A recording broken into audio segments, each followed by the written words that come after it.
ElkShape, episode number 6. With me, Dan Staten. Today's guest is the listeners. They provided me with a lot of questions. We're going to tackle them. Everything ranging from elk hunting to fitness to leadership. We're going to crush all that right now. My son is upstairs sleeping. My daughter went to the cabin with the grandparents. And my wife is at the hospital being a nurse. And today I'm just a dad. Tomorrow I'm a firefighter. Monday I'm a coach. Tuesday I'm a coach. Wednesday I'm a coach. Thursday I'm an ElkShape entrepreneur. Friday I'm a husband. You can see what I'm saying here. It's just every day is busy. But every day I'm thankful. I'm grateful for the opportunity to have energy, motivation, right when I get out of bed to try to help people, try to make people better, try to put out a positive message, and try my damnness to be authentic, to be real, to be human, to let people know that this is what you get. So I think people respect that. I hope they do. That's what I respect. First, I just basically printed out a bunch of questions that I've gotten emailed.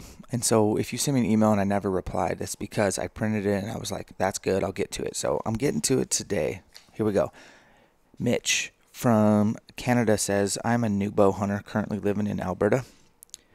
I have always been passionate about nutrition and training. However, I have been having some trouble nailing down a training routine that is purpose-built for elk season. It doesn't appear that your book is available for sale to Canada. Is there a way I can purchase your book from Alberta? My brother recommended your book podcast. Keep up the good work. Great material. Thanks for your help. Talk soon. Okay, Mitch, yeah, I need to go in and change that. I'm going to write myself a note. But I wasn't shipping swag to Canada because I'm racist. But I'm joking. But I will definitely see if I can get that book to be purchased. It's a PDF version of the book, and the book is pretty thorough, and there's probably, I wrote it several years ago, and it is forwarded by the Cameron Haynes, the greatest social media guru, positive guy you will ever meet. Thanks for doing that, Cam. I'm sure you listen to this every time we drop one.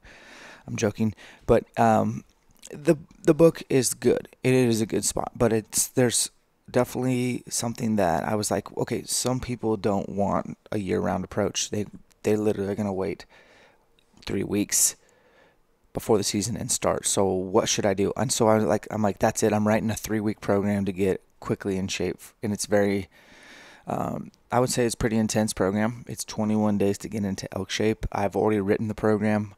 I am producing and editing and filming all the videos that go with it. When I make programs like in the book is just a PDF. It's got good images, it's got good explanations, but at the end of the day, I learn better off of video. Maybe other people do too. So Mitch, I am writing a program. It's 21 days. It's not a year round. I will make longer programs, but this is my first go ahead, okay, make a thorough program. So I like it. I'll just give you a little teaser about it. It's going to be, you're doing something every day for 21 days. There's 3 different strength and conditioning pieces that change each week just a little bit. There's also obviously a test in the very beginning to see where you're at fitness-wise. That test will be taken at the end as well. We do backpack training. We call it backpack cardio or rucking. We do intervals with those. We do long, slow distance, and we dope our weapon series, which is when you dope your weapon, we are basically shooting under duress, and I'm showing you how to create good muscle memory and create realistic scenarios. And in those 21 days, you'll work out, you'll do regeneration workouts, you'll have cool downs, you'll have warm-up options. And I have like 20 plus videos I'm trying to make, and then these videos aren't going to be public. They're going to be unlisted on my YouTube channel, so you'll have to basically get this PDF, you read through it, and then you can click through and watch some of the videos, and you should have a damn good idea what you need to do to get ready for elk season. And then I'll continue to build on that. We'll see how people receive that. But yeah, Mitch, I will definitely look into getting my store so where you can buy the PDF, because there's no shipping involved with that. So, all right. Good luck, Mitch, and we'll talk soon. This one's from a guy with the last name Meek, and he says, thanks for putting out some relatable public land content for all of us do-it-yourselfers. My question is regarding Cape care. That's right. What's up, all you do-it-yourself bow hunters or public land hunters? I freaking love you guys, man. So I want everyone to know we're all about you do-it-yourselfers, you public landers, you general season, or if you drew something cool, but you didn't go pay to play. You didn't get a $10,000, a $5,000 landowner tag. I want to do that. I'm just not on that level. I'm not. So if you are, mad respect, kind of. Assuming you plan on a shoulder mount, how do you handle your capes in the backcountry? Okay. Where do you make your cuts? Oh, dude. Do you cape the skull? If so, can you give us a breakdown? If you have several days of hunting and traveling, how do you store your cape? What advice do you have for the best cape care in the backcountry during early season? Much appreciated. Looking forward to all your next episodes. Okay, so, dude, I have only mounted one bull out of 20 plus, almost 30 bulls I've killed. I've only mounted one. I've mounted several whitetails, but it's just, unless it's just an absolute giant, it's going to go upside down in the garage, or it's going to go on the elk rack in the cabin. So I'm maybe not the guy. I know what I would do. I would always err on more hide, meaning I wouldn't cut real close, but you could tube out the arms, cut past the brisket, down low, go all the way up towards the spinal column, and cut basically along the spine all the way to the base of the antlers, which you could make a Y and go to one base, one to the other base, and then you could peel all that skin, tube it out of the arms, and peel it all the way up the neck, keep it whole, and go all the way up to the base of the neck, cut the head off, fold it all up, and you have to pack out the rack, the head, and the cape, and it's heavy.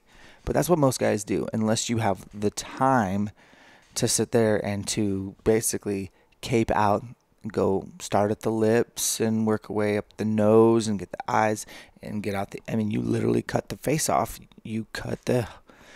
So that's what a lot of people will do, but you have to have a lot of time to do that. And I feel like if you're hunting in September, a lot of times you're racing the clock as far as how hot it is and getting the meat out. So the meat's the number one priority, not the cape.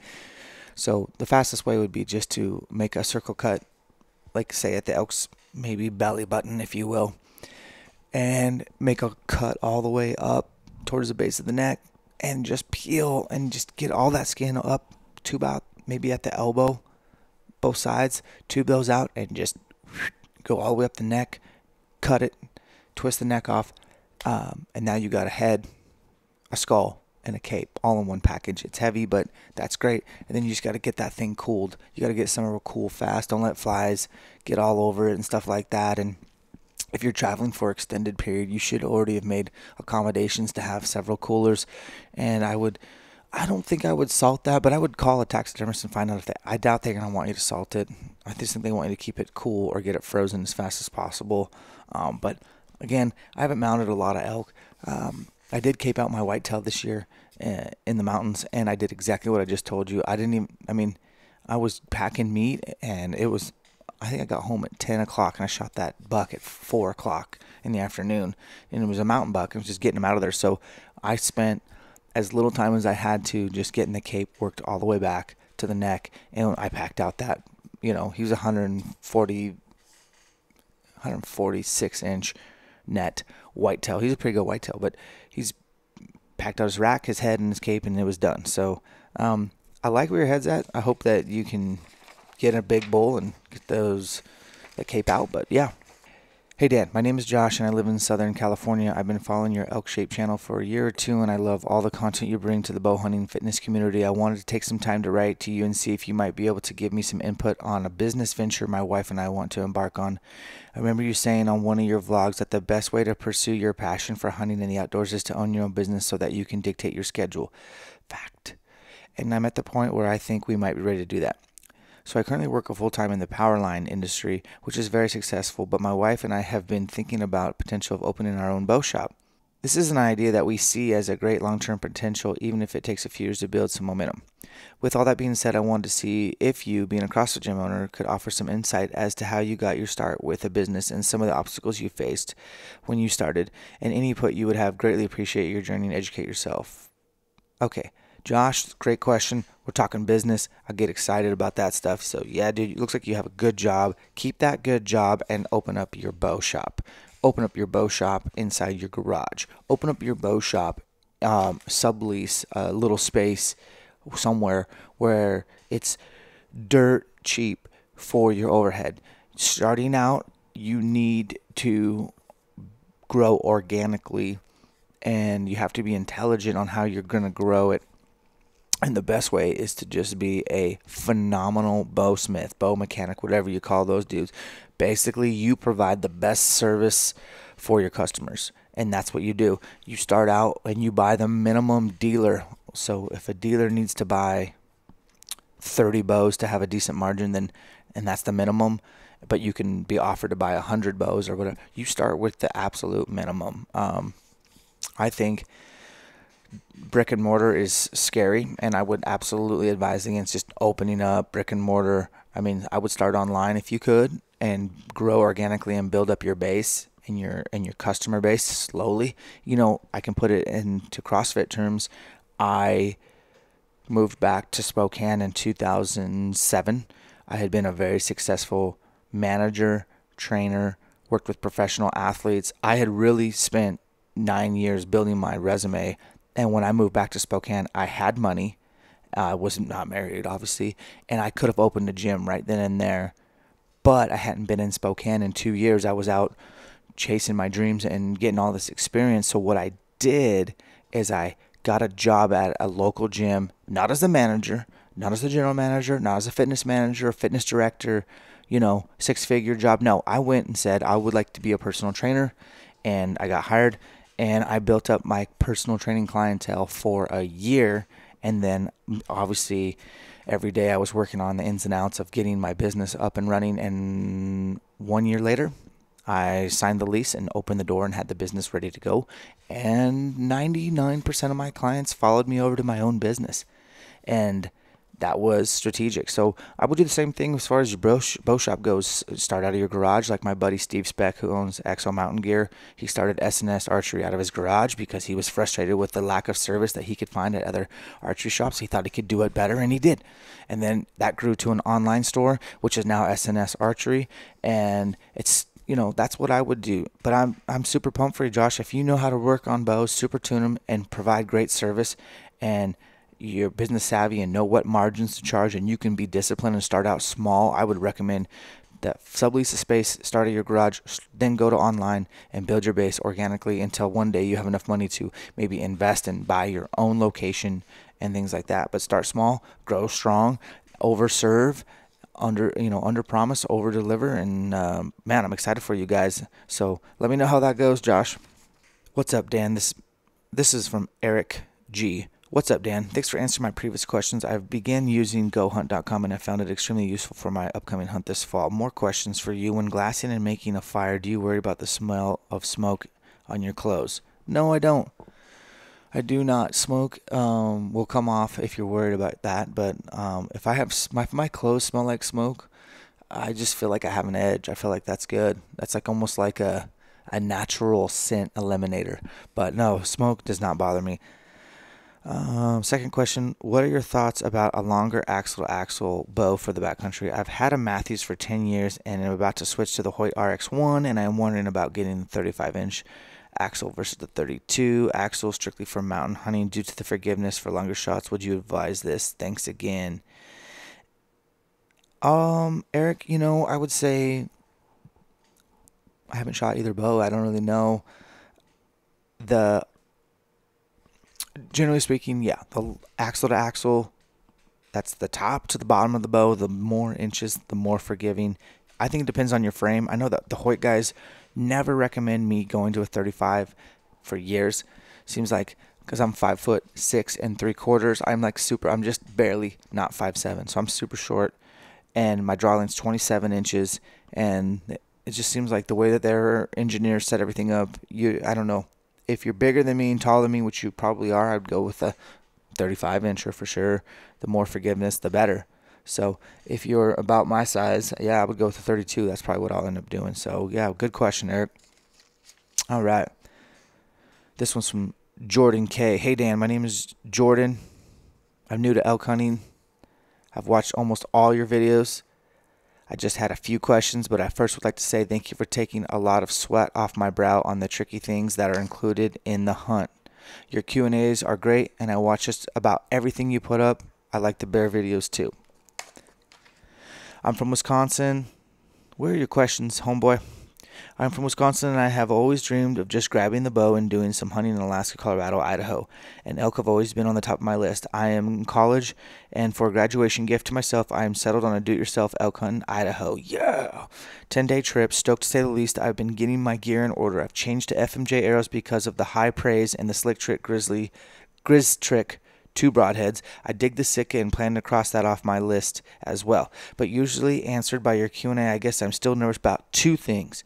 One being that I don't quite understand what I'm looking for on Google Earth as far as where the elk will probably eat and sleep. And secondly, where to camp.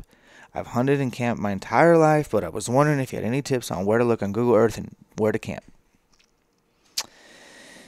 Okay, and he finishes with, like I said, you've been one hell of a help. I freaking love your shit, man. You're so crystal clear, and it's the questions that a lot of us are afraid to ask, so shed some light on it. Keep up the good work, and who knows, I plan to move out to Idaho after college. Hopefully we'll run into each other in the elk woods. Yes. All right, Jordan, great questions. Let's get this done in 3 minutes. So, Jordan, Google Earth, in my opinion, will lie to you. Google Earth, I did... Last time I really did a good solid backpack hunt was 2 years ago in Nevada, and I spent so much time researching, navigating through Google Earth. I even would do a desktop video. You can record with QuickTime on a Mac. You can record your computer screen as you're clicking through, and I would do this 3D, and I would film all of these ranges and go over, and I'm like, dude, I know this country now. I know what it looks like from the aerial. I got this. And no matter what, when you show up at the trailhead, it always looks different. It's confusing. And so no matter what you can do on Google Earth, I think you're never going to be as prepared as you thought you were going to be. It's going to look different. So what's not going to look different is some terrain features, some topography. I think elk are really simple. At the end of the day, they travel generally a long ways. They're slightly nomadic. Some will stay in the same drainages. Others will be moving 5, 10, 15, 20, 25, 30 miles during the rut. Literally, maybe more. It's just every elk's a little different, but all elk like south-facing slopes for food. They like north-facing dark timber to sleep. They all are thirsty and will drink water every 24 hours for sure. So I would look for areas that have either had a burn in the last 5 to 6 years and don't have very many roads and have awesome long ridges that you can bugle or make certain little loops where you can maybe park your truck here and you can figure out maybe a 4 to 7 mile loop that you're going to be able to work all day and just throwing out bugles all damn day on glassing, and we'll make your way back to the truck at dark and have another one. And so really Google Earth is about, okay, I'm going to check this area, and then I'm going to check this area the next day, and you're basically just crossing stuff off. And if you get to your hunt and you have a 10-day hunt, and maybe some of those days are scouting days, that's good. Those are the days where you start looking for sign, do some bugling, and marking stuff off your list as, nope, not wasting my time here. Go to the next spot. But Google Earth is about making a game plan for how you're going to find the elk or approach if you don't have the availability to go put boots on the ground. I hope that makes sense. As far as where to camp, you can camp wherever you want, but I would bivouac camp for sure. Don't set up a base camp or a spike camp unless you know you're real close to some elk. Otherwise, I would just hunt off your backpack until you figure out what's going on, and that's going to give you a huge advantage. We talked about it in the last podcast with Joe Roeder. Is just bivouac hunting, 40-pound pack system, go out for 3 to 4 days, sleep wherever you need to sleep. You can hunt elk to the absolute last light. That's going to be the ticket. Been trying to keep myself in elk shape, gained 4 pounds back since I got home September 25th. Want to lose that plus a few more. I've been blending up a fruit with ammo and milk. I started using a banana and 6 strawberries and 16 ounces of milk. Stopped using the banana because I heard on Gritty Bowman it is about as bad as a candy bar. So I've been using 3 to 6 blackberries and raspberries, a kiwi, and or a pear and strawberries. Am I way overloading? If so, the new podcasts are great. Some meal plans and ideas would be great. One to do. Okay, so Jacob wants to know what to eat. Jacob, I don't know what macros to give you. When you hear people say macros, don't just shut out and be like, I don't. Macronutrient, protein, carbohydrate, fat. Okay, so 1 scoop of ammo is a meal replacement. So I usually do not make smoothies with ammo. I make pancakes with them, but I do not make my smoothies with ammo. I use the Mangum because that's just the protein component. So if you're going to do shakes, order the Mangum. If you're going to replace a meal by itself, use the ammo and don't add anything to it. Hopefully that makes sense. Bananas are not candy bars. But in Brian Call's defense, bananas do break down extremely fast. They're high glycemic. We are looking for things that don't spike our insulin levels, that digest slower and have a steady release of sugar, and so we don't spike insulin. Because really, guys, when it comes to eating is about what it does to your hormones. That's it. You either are spiking or just slowly releasing insulin or glucagon, and hormones dictate how you feel, how you perform. Not to get too nerdy, but look, here's the deal, dude. Here, I'll tell you what I do in my smoothie. You can do it like this or something similar. 16 ounces of milk is too much. Cut that to 8 ounces and then backfill with 8 ounces of water and ice. You decide how much ice depending on how frosty you want it. I like mine pretty frosty. I do frozen blueberries. I do 1 full cup. You're using 6 strawberries. Hopefully they're frozen. Now you've switched to blackberries. That's great. If there's, do about a cup and a half of fruit, whatever that's going to be, even if it's banana. And I'm assuming they're frozen, so and you're blending it up. So that's what I would do. I would also add spinach. I usually we freeze spinach.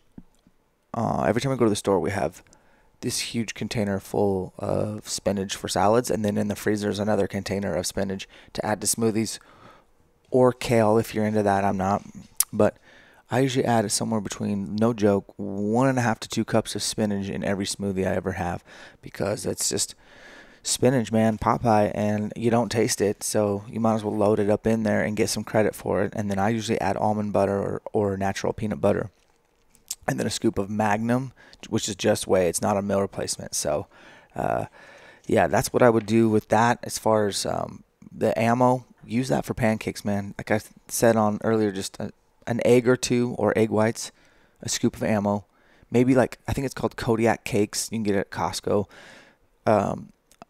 Look, 1/4 of a cup of that. Add water or milk, blend it, make yourself some protein pancakes, and then instead of using syrup, cut up 5 to 6 frozen strawberries into small, add some water, heat it up. There is your syrup, but it's just a fruit syrup. It's not, it's good sugars, good fructose. That's legit way to go. All right. So as far as other meals go, man, yeah, we'll work on some meal plans. I'm ramping up on ElkShape store. I'm putting more effort into it. I'm gonna have a detox diet on there, like a 3-day, to get your life together. I'm gonna have some meal plans I'm building that you can get, and then I got a 21-day program, and then we'll probably put together something else. But like I said, I'm starting to realize people need help. I'm gonna start building these programs for people. All right. This next one is from Daniel Master. He's from Southern California. He's been fishing his entire life and starting to get into backcountry public land hunting. I'm slowly learning more and more about it, and I'm not one to do something without being completely prepared and having the right equipment, because at the end of the day, it's life and death out there.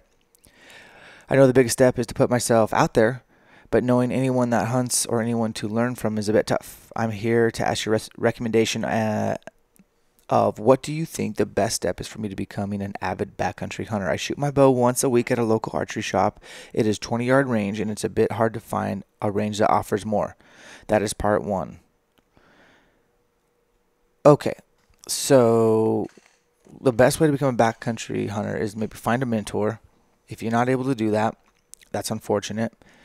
Go learn on your own. Just go experiment, watch every video you can, listen to every podcast you can, read every book you can, and see what works best for you. I know that there's some really good bow hunting specific books out there, backcountry bow hunting books.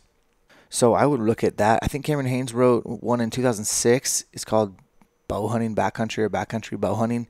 Read that book for sure. I think some of the stuff on there is still applicable. Who else wrote a book?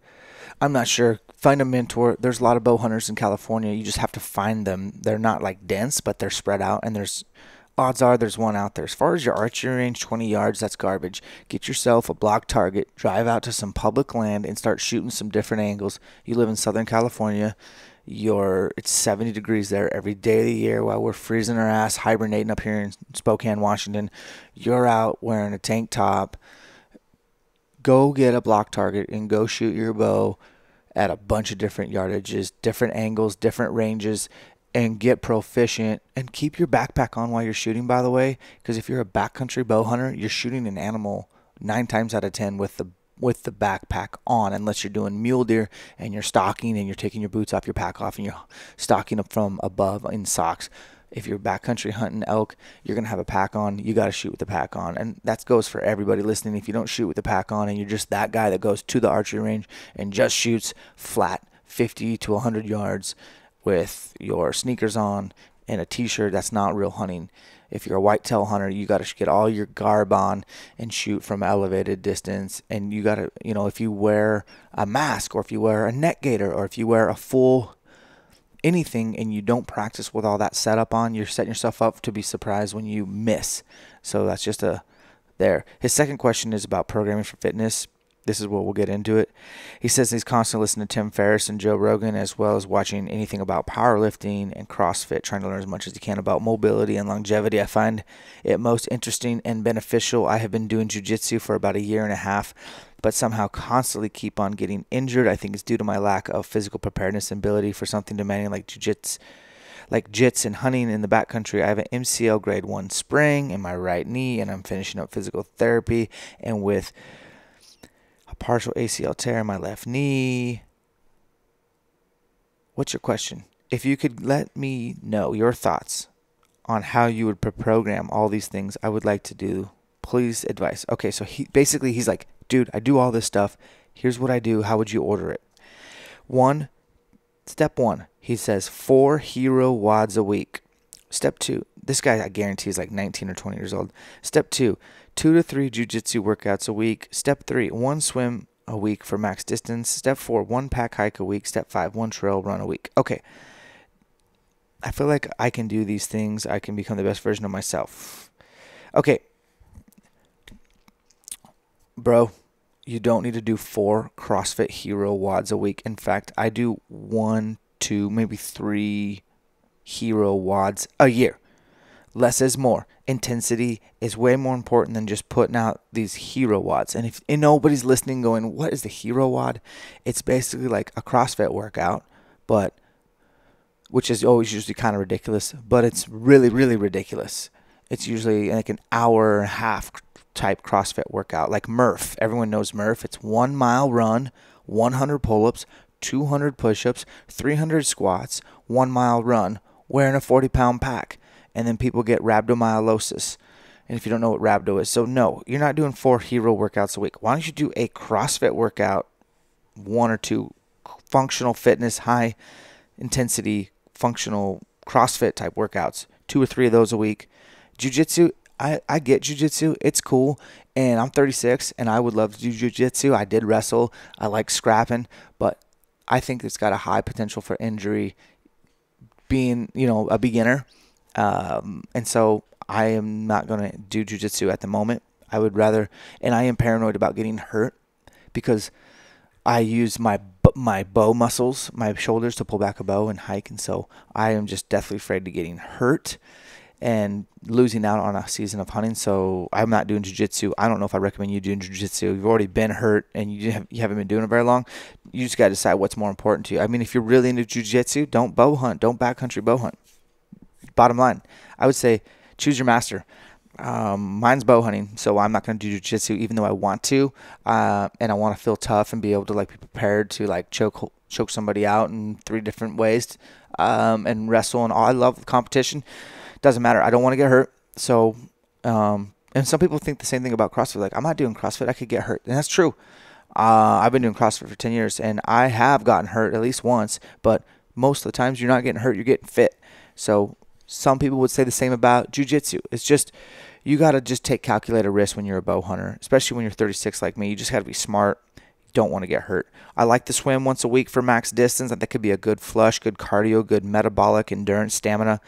One backpack hike a week. I think that's really important too, to keep the weight of a backpack on your T-spine, on your neck, your shoulders, your traps, your hips. And you can always do intervals or long slow distance. You can shoot with a pack. A pack got to go on every week.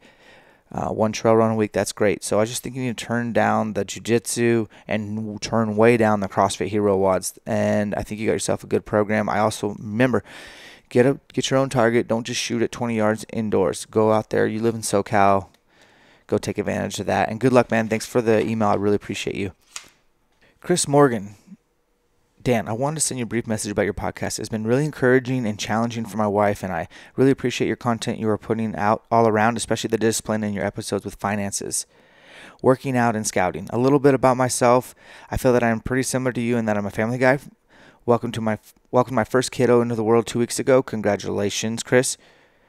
Totally relate to you about what you said about having a daughter. Also, I am similar in that I have bounced around in careers and have really started a pursuit for a career in fire service.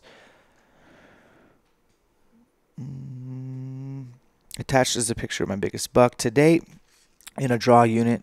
My Instagram is cmorgan3030. Follow him, people. Sorry if this was the longest email ever. I'm passionate about all things you are. Keep up the good work and the podcast, what you're doing. Also, I'd love to hear about your deer adventures on your podcast, including the Nevada video you did. Hope all is well. Well, Chris, good luck on the fire service. Oh, there's a picture of you and your family. That's awesome. There's your buck. I just print these out and get to them when I can get to them. So, yeah, the fire service is an awesome career, especially for bow hunting. You get a lot of time off.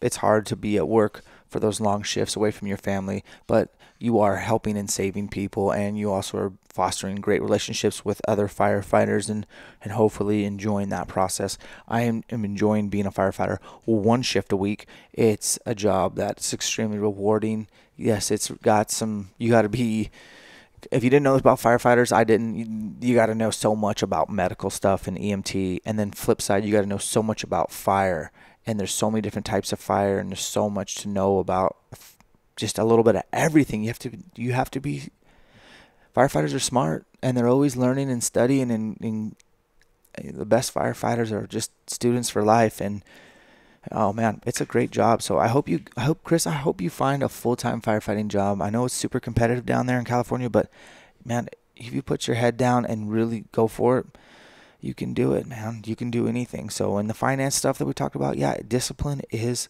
difficult, but we're called to it. It's in scripture.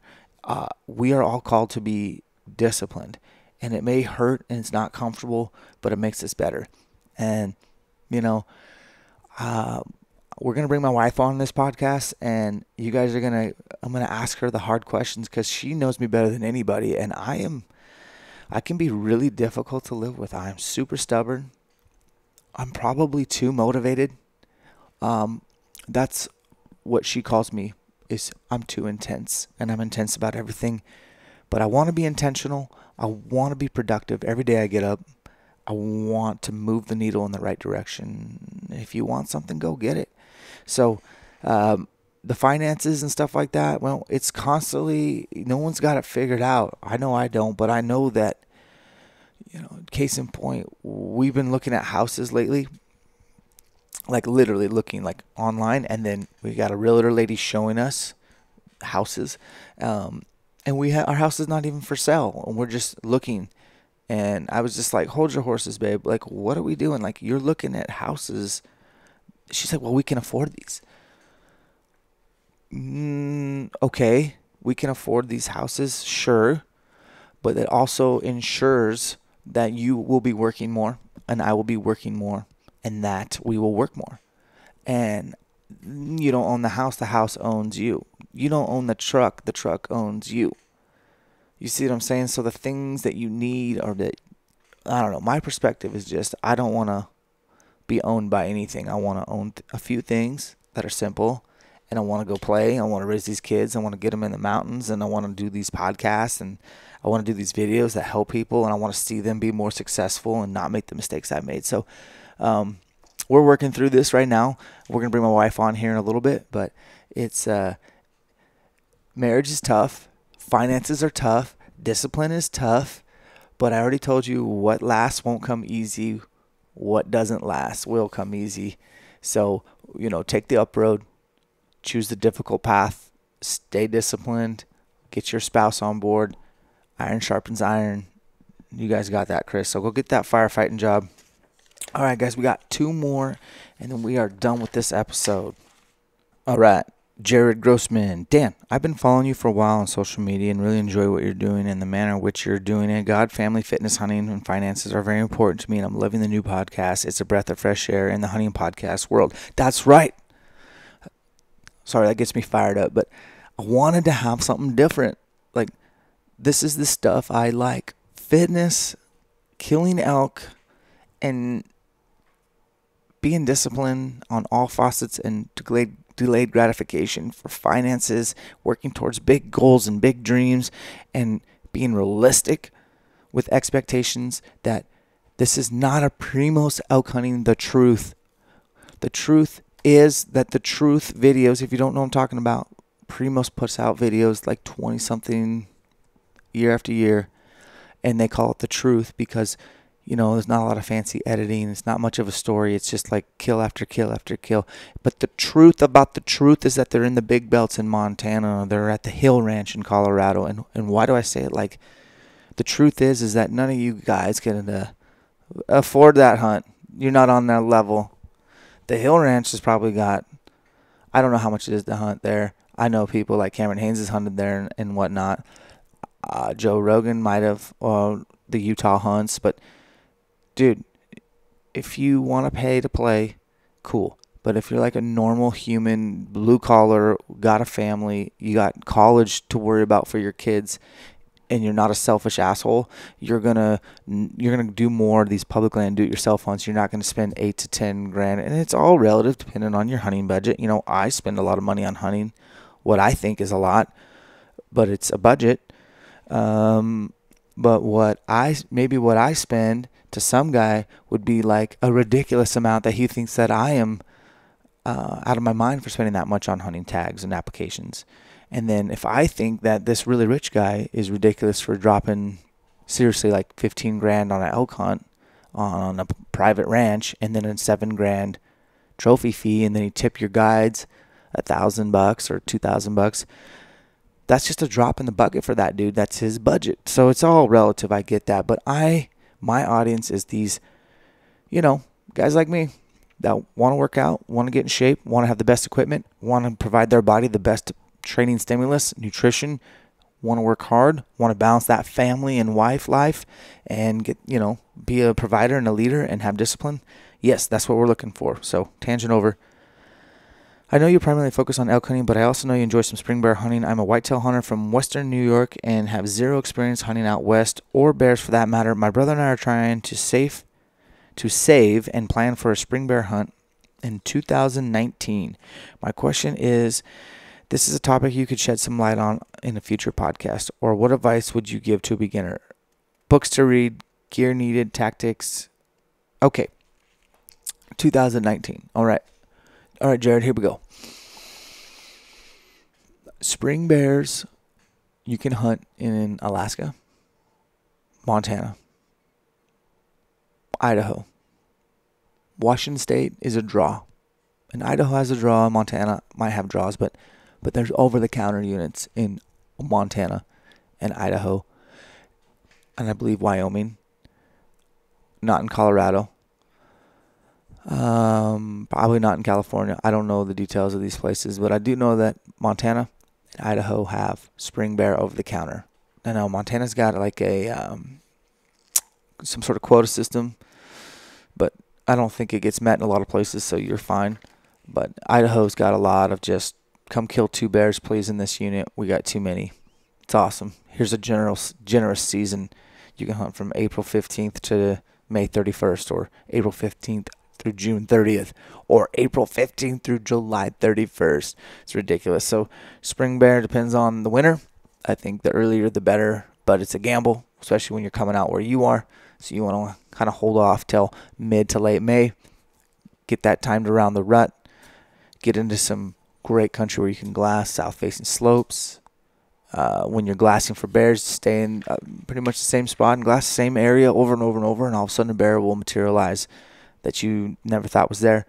Bear hunting is fun because you can cover a lot of country, do a ton of glassing, and you can do it in remote areas. You can do it in just out of your pickup. You can do it out of 4x4, side-by-side, what have you. Bear meat is good. Despite what people maybe think, you can keep the bear meat or not. In Idaho, I believe, you have to check your bear, and once you kill it, within 10 days, pull the milk tooth, get the hide sealed. There's a lot to bear hunting, so we could do a podcast on that, certainly, especially because that's my next hunt, unfortunately. So that's not till April, and here we are in January. But Jared, yeah, let me know some more specific questions. Generally speaking, I would say go for it. Start planning. It shouldn't be expensive. You're looking at travel, cheap tags. Give you an example. Currently, I think Idaho non-resident licenses somewhere around $160, and then you can get a discounted bear tag in some units for low as 40, I think, 30 or $40, and then a regular bear tag's $155. Super cheap. And it's great to just be out hunting. Washington State, you have to put in for a draw. I think Wyoming's got over the counter. Check it out. Last one, a Q&A for ElkShape Podcast number 6. It's from Jason. I'm a whitetail hunter from Ohio going on my first elk hunt in September. Any pointers on what to get and how to change up my workout? Not a lot of CrossFit in my area. I've worked out for 20 years, but it's been bodybuilding, exercise. Any advice would be awesome. Been watching your videos. Great stuff. You're a beast. Thanks for inspiration. So, Jason, yeah, I too once did bodybuilding. And I would isolate movements. I would do chest on Mondays, maybe back on Tuesdays. Maybe Wednesdays was just arms. Maybe Thursdays was like literally shoulders and calves, and then Friday would be like leg day sometimes, and then so on and so forth.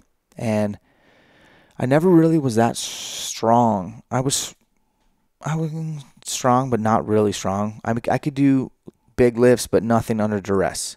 It's kind of like I could shoot a bow really good when there was no wind, and my heart rate was totally chill. But you put an animal in front of me and I would just lose it. So that's what I would relate to bodybuilding. Bodybuilding is like shooting your bow with no wind, just before dark, with that perfect light. And you can sit there and get a perfect execution on a flat shot. And then you throw CrossFit in there where you got to lift big shit really fast under duress. And that's like crosswind, 40-degree pitch, animals quartering away. You got to make this shot. And you got to do it under duress. I hope that analogy makes sense, but it's a game changer. One is more perfect practice. The other is more like just practice. Which would you rather do? For me, I want perfect practice. I want applicable to what I need. And so for the CrossFit or the cross training or the functional fitness, dude, I can get hellas strong doing that. And I can increase my cardiac output, my endurance, my stamina, my recovery, my regeneration, and I can look the way that I feel good about myself. That's important, believe it or not. All that kind of stuff through CrossFit. Now, I used to weigh like 170 to 180 when I was doing bodybuilding-ish type movements and a personal trainer or fitness manager. Once I started CrossFit in 2005 and 2006, and then I really got into it in 2007, Fast forward 10 years, so we're at 2018. I bet I weigh most days just under 160. Most days. Strong as I've ever been. Close. And lean as I've ever been. Not dieting, but eating clean. And feel like I can crush the mountains, and I don't have to. So my thing about ElkShape is being ready year round. So I feel like at any moment's notice, I could strap on 40 pounds and do a 5 or 7, a 10-day hunt, and I could backpack hunt, and I could hang with anyone. And a lot of it's mental, and some of it's just fitness or physical. But I guess what I'm telling you, man, is you need to not do bodybuilding at all. Now, there's some bodybuilding things you can do at the end of your workout, but you definitely need to try doing some more functional, compound, illicit, neuroendocrine, fancy words here, but just big lifts. You need to clean, you need to squat clean, you need to do thrusters, you need to do squat clean thrusters, you need to do deadlifts, you need to do sumo deadlift, high pulls, you should do snatch, power snatch, muscle snatch, squat snatch, overhead squat, back squat, front squat, shoulder press, push jerk, split jerk, bench, bent rows. I mean, all that stuff, but I would try to maybe start adding some intensity and maybe being under the gun of a stopwatch and sprinkle in some CrossFit stuff. So I have advertised this. I am building a 21-day to ElkShape program. I think it's going to be legit. It's already written.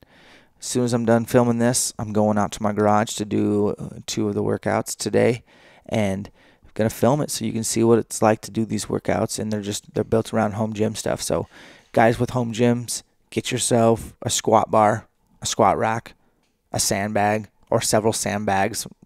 Get yourself some dumbbells. If you have some weights, that'd be great. You don't need a lot of equipment. You really don't. But you need a lot of intensity. And intensity is not a feeling. You need to do a lot of work in a little bit amount of time. So you need to get your conditioning up. And you can always check out ElkShape.com under training tab. I just post what I do every week. It's super free. And you may not understand what I'm writing, but you could figure it out through Google. And yeah, hopefully that helps answer your question, man. I appreciate the support and you reaching out, and I hope this inspires you to add more functional movements to your program. And yeah, all right, guys, that wraps it up.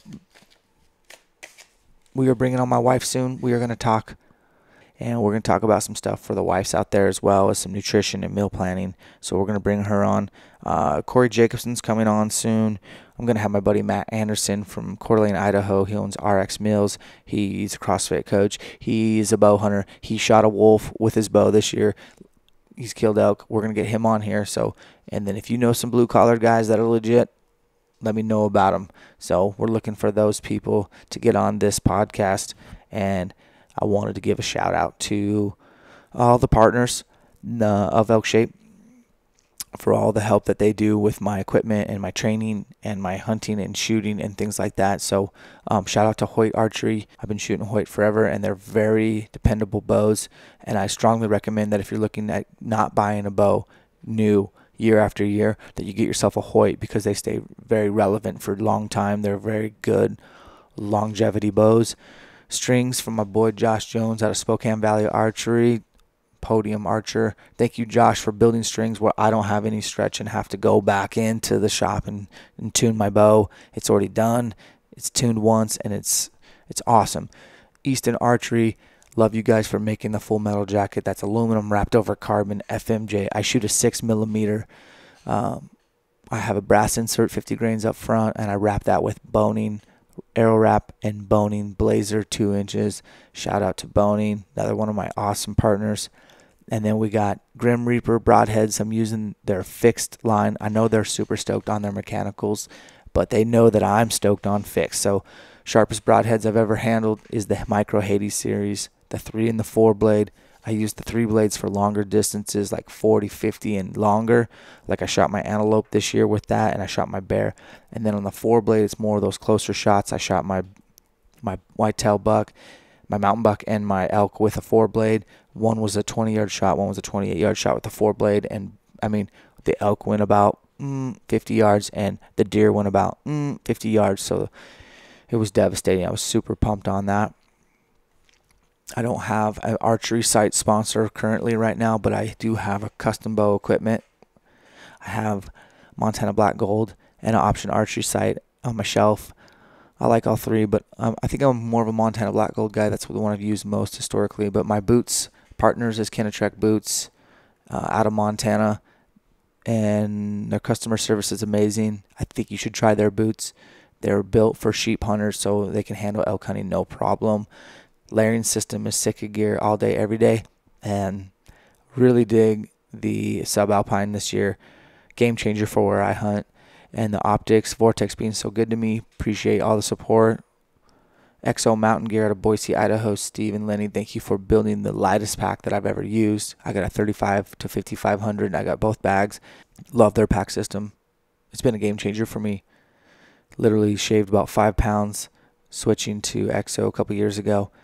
Phenomenal bag system. I love the fact that I can pack elk meat out on the first trip out. I just take the bag off, put the meat right up against the frame, use the compression straps, then put the bag back over the top, and you're making headway on your elk pack out. So it's got places to put your spotter, your tripod. I mean, you can pack, I don't know, if you're going to baby hunt, check out EXO Mountain Gear. It's a really good investment. And speaking of investments, don't use cheesecloth.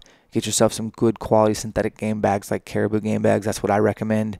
And then call your elk with Phelps game calls, baby. He's do-it-yourself. This guy's got a real job, and he builds calls on the side. He's out of Washington. You saw his calls in the Born and Raised 50-day hunt there that landed the free. I love Phelps. Switched 2 years ago. Great calls. And OnXMaps. Download the premium so you have it on your phone. You never have to use a GPS again. And you can look up any state, anywhere you are at. You can download your maps ahead of time. You can share waypoints, and you can get rid of your GPS like I did and just use your phone. OnXMaps, game changer for scouting and while you're hunting. And I'm not even talking just whether or not to know if you're on public or private, but when you're on public, looking at Google Earth right where you're at and seeing the terrain features, knowing where that meadow is, knowing how to get there the best way, knowing how to avoid blowdowns, and last but not least, Mountain Ops for making really good supplements for what I need, which is training, very serious training. The stuff I take the most is their ammo, their Magnum, and their Ignite, some Yeti, a multivitamin. They have a whole line of stuff, the new Slumber, all that kind of stuff. Check Mountain Ops out. Good dudes. They got a 90-day challenge coming up. Check into that as well. And do the challenge and make yourself better. Why not? So that's it for my partners. Thanks for listening, guys. We'll catch you on the next one. Take care.